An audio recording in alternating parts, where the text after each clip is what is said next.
We had some airplanes authorized at the highest levels of our government to fly to pick up Osama bin Laden's family members and others from Saudi Arabia and transport them out of this country. È dimostrato che la Casa Bianca permise che diversi aerei imbarcassero membri della famiglia Bin Laden e numerosi altri sauditi. Dopo il 13 settembre, almeno 6 jet privati e una ventina di aerei commerciali portarono cittadini sauditi e parenti di Osama fuori dagli Stati Uniti. In totale a 142 sauditi, tra cui 24 membri della famiglia Bin Laden, fu consentito di lasciare il paese. Osama has always been portrayed as the bad apple, the black sheep in the family, and that they cut off all relationship with him around 1994. In fact, things are much more complicated than that. You mean Osama has had contact with other family members? That's right. In the summer of 2001, just before 9/11, one of Osama's sons got married in Afghanistan, and several family members showed up at the wedding. Bin Laden?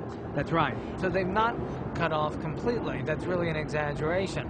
We now welcome to Larry King Live. Good to see him again. Prince Bandar, the ambassador of the Kingdom of Saudi Arabia to the United States. We had about 24 members of Bin Laden's family. And in America, students, and His Majesty felt it's not fair for those innocent people to be subjected to any harm. On the other hand, we understood, had a high emotion, so with coordination with the FBI, we got them all out. Questo signore è Jack Clunan, agente dell'FBI in pensione. Prima dell'11 settembre aveva compiti di rilievo nella task force congiunta FBI-CIA incaricata di contrastare Al-Qaeda. I, as an investigator, would not want these people to have left. I think in the case of the Bin Laden family, I think it would have been prudent. Hand the subpoenas out, have them come in, get on the record. You know, get on the record. That's the proper procedure. Yeah. How many people were pulled off of airlines after that coming into the country who were what? They were from the Middle East, or they fit a very general picture. We held hundreds of and weeks and months at a time.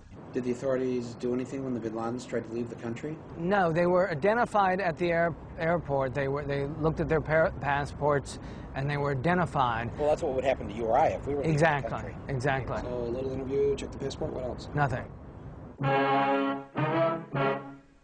Non so come la pensiate voi, ma di solito, quando la polizia dà la caccia a un assassino, non va a fare 4 chiacchiere coi suoi familiari per sentire se sanno dove può essersi nascosto. You have no idea where your husband might be. Well, if you should hear anything, let us know, will you? You willing to come downtown and give us a statement? This gonna take long. You got the time? Mine's worth money, yours isn't. Send in a bill. I asked you a question. You're here to answer them, not ask them. Now, you listen to me, cop. I pay your salary. All right, sit down. I'm gonna earn it. Ecco cosa fanno i poliziotti seri. Allora come la mettiamo? I think we need to know a lot more about that. That needs to be the subject of a significant investigation. What happened? How did it happen? Why did it happen? And who authorized it? Trying to imagine what those poor bastards were feeling when they were jumping out of that building to their death.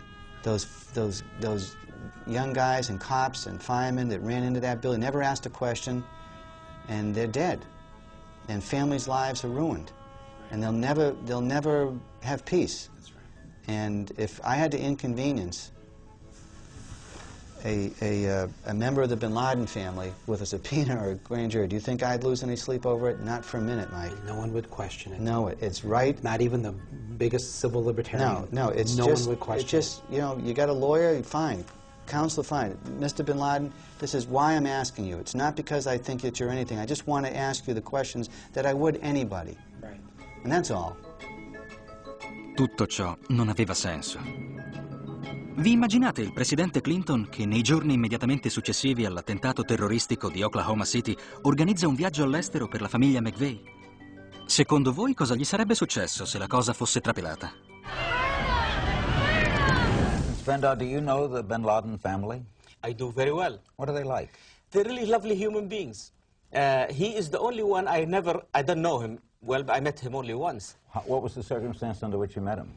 This is ironic. In mid-80s, if you remember, we in the United States were supporting the Mujahideen to liberate Afghanistan from the Soviets. He came to thank me for my efforts to bring the Americans, our friends, to help us against the atheists, he said, the communists.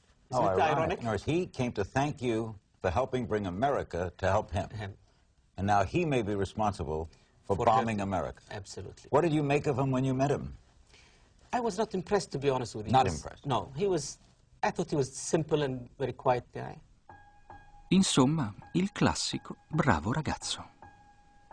la cui famiglia, guarda caso, intratteneva rapporti d'affari con la famiglia di George W. Bush. È a questo che stava pensando? Perché l'opinione pubblica, se l'avesse saputo, non l'avrebbe presa benissimo. Chissà se si stava dicendo: ecco, quello che ci vuole adesso è un bel pennarello nero. All'inizio del 2004, durante un comizio per le primarie nel New Hampshire, affermai che George W. Bush, all'epoca della sua ferma nell'aeronautica della Guardia Nazionale del Texas, aveva disertato.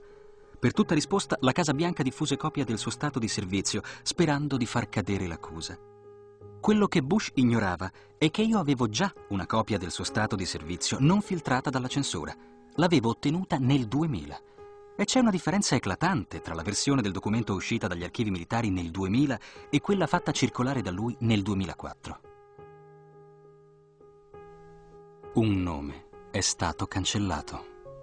Nel 1972 2 ufficiali erano stati sospesi dalle missioni di volo per aver omesso di sottoporsi alla visita medica obbligatoria. Uno era George W. Bush. L'altro era James R. Beth.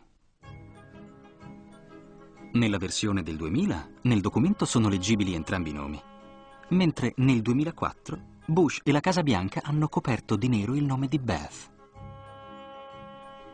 Perché Bush non voleva che la stampa e l'opinione pubblica vedessero il nome di Beth sul suo stato di servizio?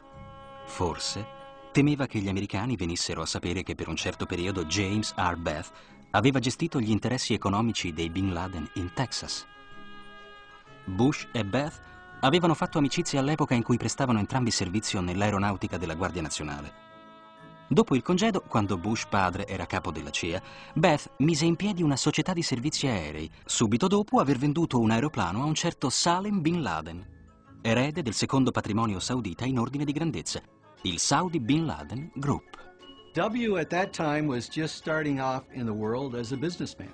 Because he's a guy who's always tried to emulate his father, he decided to go into the oil business. He founded an oil company, a drilling company out in West Texas called Arbusto, which was very, very good at drilling dry holes that nothing came out of. But the question has always been, where did this money come from? Now, his dad was rich. His dad could have done this for him, but his dad didn't do this for him. There's no indication that Daddy wrote a check to start him off in this company.